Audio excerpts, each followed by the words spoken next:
Hello everybody and welcome back to the Tiny Fibre Studio. My name's Bex and this is a channel all about knitting and spinning and occasionally other crafty stuff as well.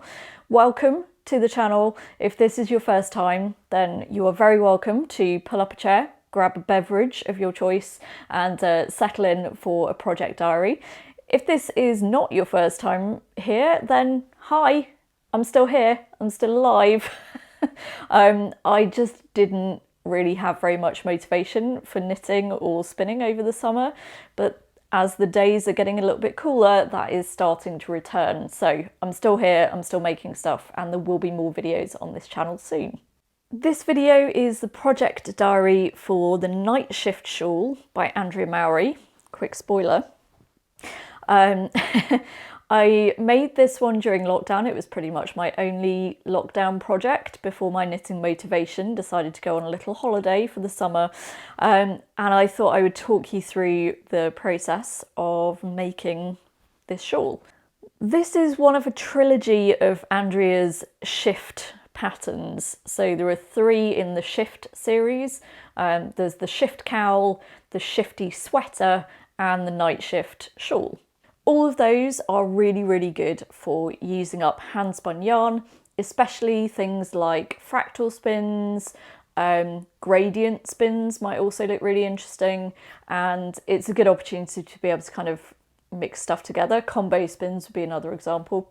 The Nightshift is an asymmetric triangle shape which starts from one point and then you increase as you work towards the end. There's a built-in I-cord edging and an I-cord bind off, so it's got a nicely finished look. And it's a particularly good pattern for handspun because you can just keep knitting to use up as much of your yarn as you like, which is exactly what I did here. That does have some implications when it comes to the shape, but I will talk about that a little bit later. 2 of the hanks of yarn that I used for my Nightshift shawl were hand-dyed by me.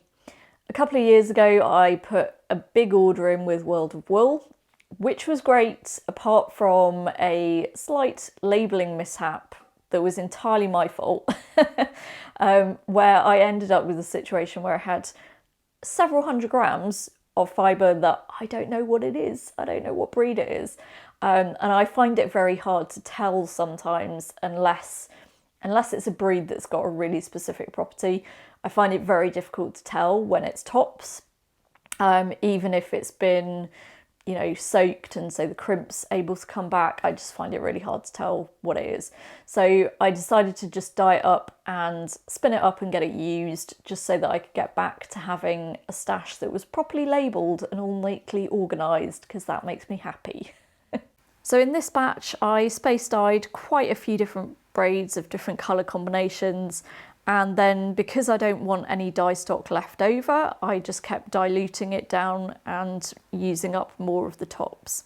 Sincere apologies, past Bex forgot to take a photo of the braids of fibre, but these 2 are really similar. These are the slightly watered down dye stock, so it's pretty similar to what I ended up spinning for the Nightshift. What I ended up doing in terms of colour management was I split it into 3 sections.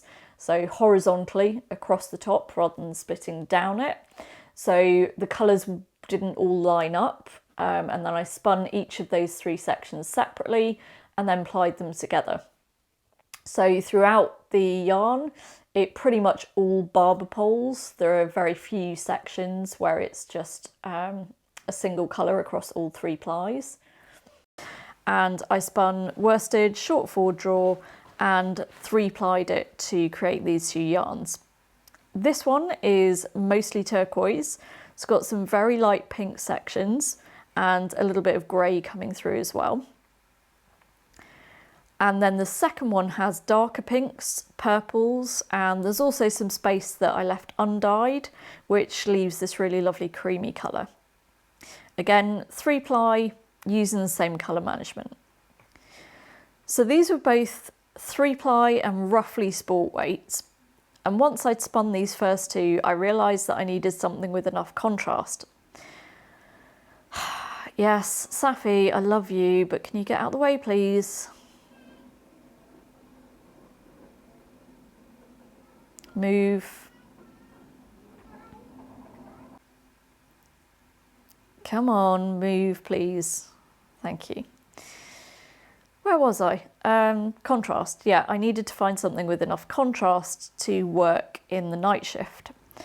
So I did some digging through my stash, had a little look at a database that I keep to see what I had that would work with these two, and eventually found this one in my handspun stash.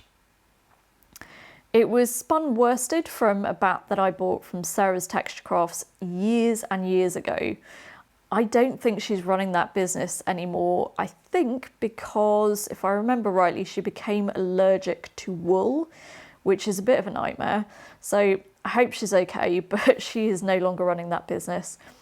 This one is 2-ply and it's also nearer to fingering weight than sport weights, but it's a natural brown BFL with these sort of pinky purple and turquoise sections. So it both complements the other yarns and provides contrast with them as well. It's also far more uneven than these, partly because it's a 2-ply, not a 3-ply, but also because it's a much earlier yarn than these two. Like I said, spun years ago, so a little bit more uneven, but it will be fine.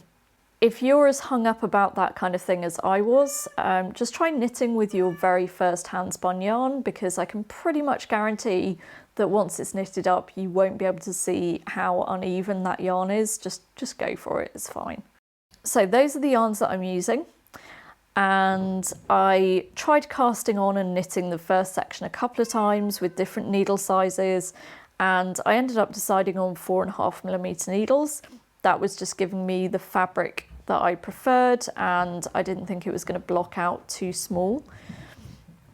In case you're wondering, my preferred needles are higher, steel sharp interchangeables. I'm quite a fast knitter, so I just like them to be able to kind of speed through.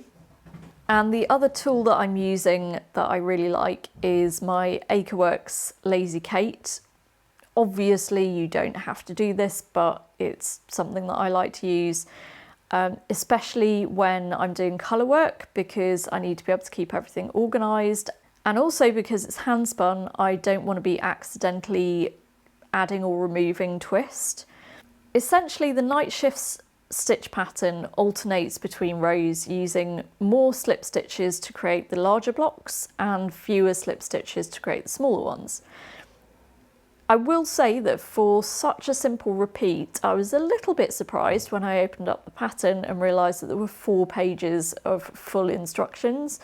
But Andrea does provide a recipe version of the pattern on a single page if you want to have a little bit more freedom, and I use that for reference for the most part. I initially found it tricky to memorise the pattern repeat at the beginning of the row, but after a couple of repeats, once you work out how the stitches line up with each other, it's just easy to read your previous rows rather than constantly referring back to the pattern. It's all about how those stitches line up in their individual columns. So that's the thing that I would look at if you're trying to work out where in the pattern you are. And you just need to remember that you have to work that I-cord edging on each side as well. In each section, you're working with 2 yarns at a time. One is the foreground colour and one is being used as the background colour. I use the same background colour for 2 full repeats, for example, brown for the background, and then 1 repeat in turquoise for the foreground and 1 repeat with purple in the foreground, and then switched to another background colour. Whenever I switch colours, I always leave a loop of yarn so that I can cut through that at the end to weave the ends in. But if I completely change my mind in the meantime and decide to rip it all out, I won't actually have to cut into my yarn. As I said at the beginning, my aim was to use as much of this yarn as possible. So I was trying to alternate the 3 yarns so that I could use an equal amount of them. And my plan was really just to keep going until I ran out of one. I did resort towards the end to using my dyeing scales so that I could see very accurately the number of grams that I used on each row. And then with that information, I could estimate how much further I could get with the remaining yarn. Near the end, I did break my 2 repeat rule for the background colour. So I changed background colour for the last 3. And After these 2 repeats that had a brown background and 1 repeat with a purple, I still had quite a lot of brown left compared to the other 2. So I continued using that as the foreground in the turquoise section, and then as the final background and bind off colour. I also worked the last section with a mixture of purple for the smaller blocks and turquoise for the larger ones. And I did end up with a couple of grams left of the turquoise and purple, but not enough for another full repeat. And also by the time I'd finished that bind off, this was all I had left of the brown, which is not very much. There are a fair few ends to sew in, but as you can see, I did have some good company to keep me going. Safi was keeping the situation fully under control.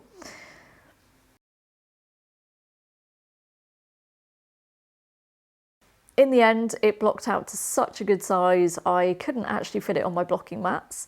So it's a 64-inch wingspan, with the bind off edge being 54 inches and the shorter edge being 52. So it's very slightly asymmetric. If you're wearing it as a traditional shawl, you have this very long, very pronounced point at the bottom, which I don't really like all that much, to be honest. But keep in mind that I did knit 2 more sections than the pattern calls for in order to use that yarn up and make it wider, so that's mostly down to me.